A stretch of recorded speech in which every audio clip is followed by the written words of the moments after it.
Paw print sleepy creepy Whiskers mystery, the suspicious citrus. I should have known something was off the moment I smelled oranges in the fog. Cats have very few natural enemies: vacuum cleaners, toddlers, and citrus. And this particular citrus smell was wrong. It was sharp, almost metallic, like someone had polished an orange with crime.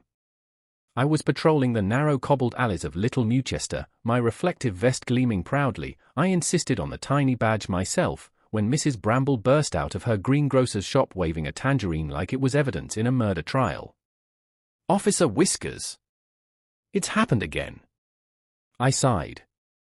"Another fruit-related offence, madam." She nodded widely. "They're glowing, Whiskers. Glowing from the inside." I hopped onto the counter and peered into her fruit crate. There they were, oranges pulsing with a faint green light, like something radioactive had decided to masquerade as a citrus sale. I sniffed. Immediately regretted it. My Whiskers stood bolt upright. That wasn't fruit. That was something pretending to be fruit. Just then, the glow shimmered. The oranges vibrated. One rolled toward me on its own. I took several dignified steps back, not at scared hop, no matter what Mrs. Bramble claims. The orange split open like a flower, and inside was a tiny metal sphere with a blinking red light.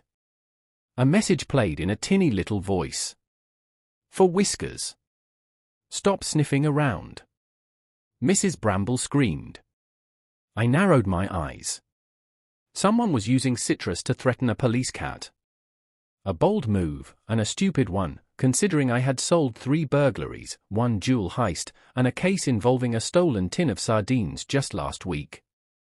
I padded outside. The fog had thickened, swirling around the street lamps.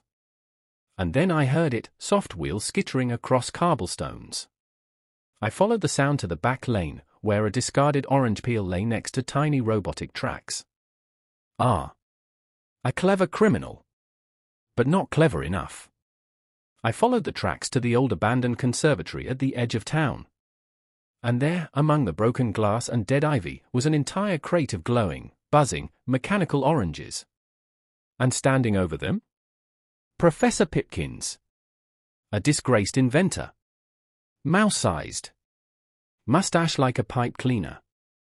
He squeaked, "You should have stayed out of my business, Whiskers." I took 1 step forward, and every single mechanical orange turned toward me. I thought fast. Out of instinct, I flicked my tail and knocked over a watering can. Water splashed across the floor, and the glowing citrus fizzled, sparked, then died like sad, soggy light bulbs. Professor Pipkins froze. "You wouldn't arrest a mouse, would you?" I sat down, licked my paw, and said calmly, "Pipkins, you know very well I would." Case closed. Citrus neutralized. Whiskers victorious again.